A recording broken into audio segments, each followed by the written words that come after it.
Welcome back, everyone. We are slowly but surely learning who will be returning for the Lakers, as we got an official confirmation from Kendrick Nunn and another rumor regarding Malik Monk.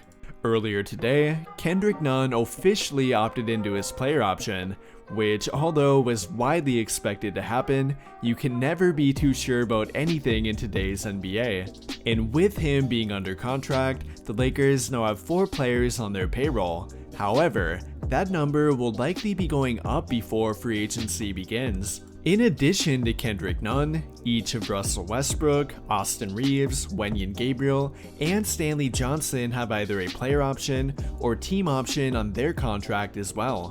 We all know that Westbrook will be opting in, which they really have no control over, but they do have control over the other 3. And from everything we know right now, each of them are very likely to be brought back.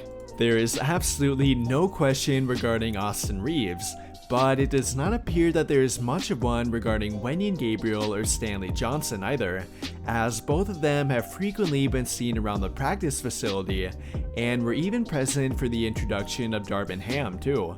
And with all of that in mind, it really appears to be a no-brainer for all of them. They may not be the greatest players in the world, but they will carry over some valuable team continuity. Going back to Kendrick Nunn here though, I don't think it shocked anyone to see him coming back. After missing an entire year due to a bone bruise, he did not have much value going into free agency.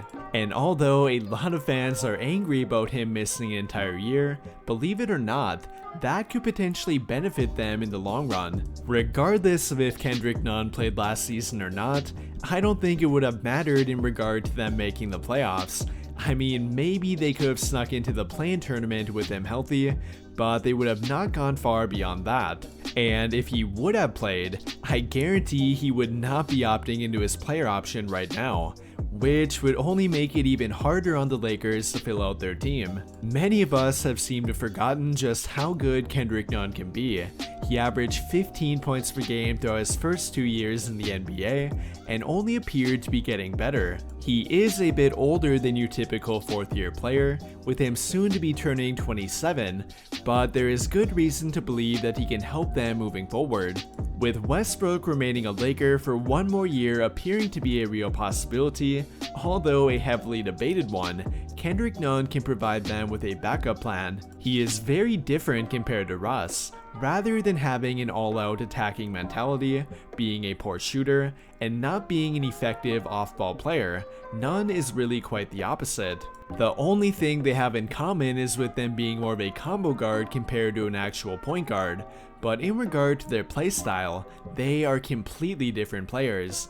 Kendrick Nunn is more of an off-ball point guard compared to a ball-dominant one, which is really more of a compliment rather than a complaint. During his time with the Miami Heat, he often shared the court with Jimmy Butler and Goran Dragic, both of which were the primary ball handler over him, and that forced him to become more of an off-ball player. He primarily ran around screens, made backdoor cuts, and spot up along the 3-point line to get shots. Now, that definitely was not all he did, as he did get his fair share of opportunities with the ball in his hands, but his ability to play off the ball could really become valuable to them, not only as a backup plan to Westbrook, but to pair him on the court with LeBron too, who, although is typically the primary ball handler when in the game, it does help to have a secondary playmaker around him who can actually knock down shots. That is something that Westbrook could not and will not be able to do if they keep him either, but that is a role that Kendrick Nunn would be able to fill.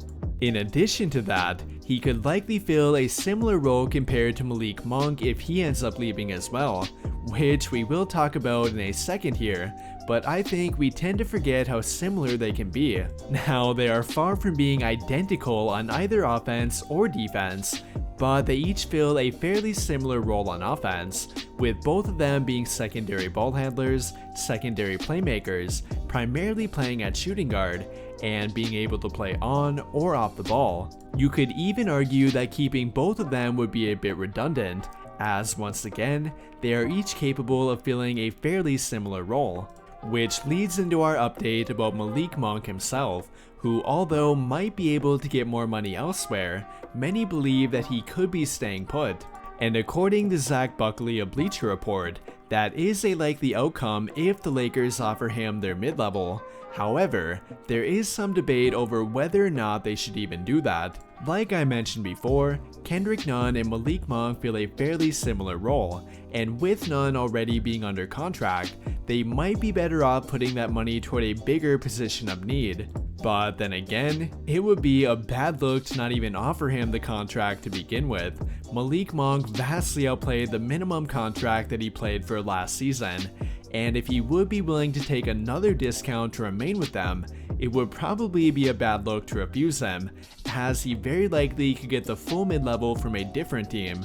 That puts the Lakers in a difficult, albeit good problem to have situation, as they might have an opportunity to sign a player for less than what he is truly worth, but again, they don't really need him either. And with them only having one contract worth more than a minimum, it's a very difficult choice for them to make. Giving that contract to Monk would make it hard on them to attract quality wing players. There are not many quality wings to begin with, and even fewer who could be had for a minimum contract.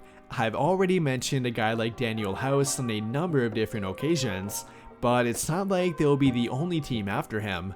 Every 3-and-D free agent who has proven to be a rotation player will have interest from other teams, and if the Lakers are not able to get any of them, they will have many of the same problems that they did last year. And I think more Laker fans are beginning to realize that. I've seen more people not wanting them to bring back Malik Monk lately, and I cannot say I entirely blame them either. Now, I personally would not mind either way, but giving Malik Monk their mid-level will arguably make it even more difficult on them to build a good fitting team. Again, I definitely think he deserves it, and should at least be given the courtesy of having it offered to him, but it might be best for both parties if he turns it down. In conclusion though, while no one was shocked by Kendrick Nunn opting into his contract, it does present the question of whether or not Malik Monk should be brought back. There is a good argument for it either way, and it's tough to say what might be the right move here. And in the end, it might ultimately come down to whatever Malik Monk wants to do. But with all of that being said, what do you guys think? Would you prefer the Lakers to give their mid-level to Malik Monk, or to a different player that would probably fill a bigger need? Let me know your thoughts by commenting down below and we can talk about it there. That will do it for this video though. Big thank you to those of you who took the time to watch until the end of this video, and until the end of all of my videos in general. I really hope you enjoyed it, and if you did, be sure to drop a like on the video, subscribe to the channel if you have not already, and turn on notifications to get notified right away when I drop a new video. But as always, thank you for watching and have a great day.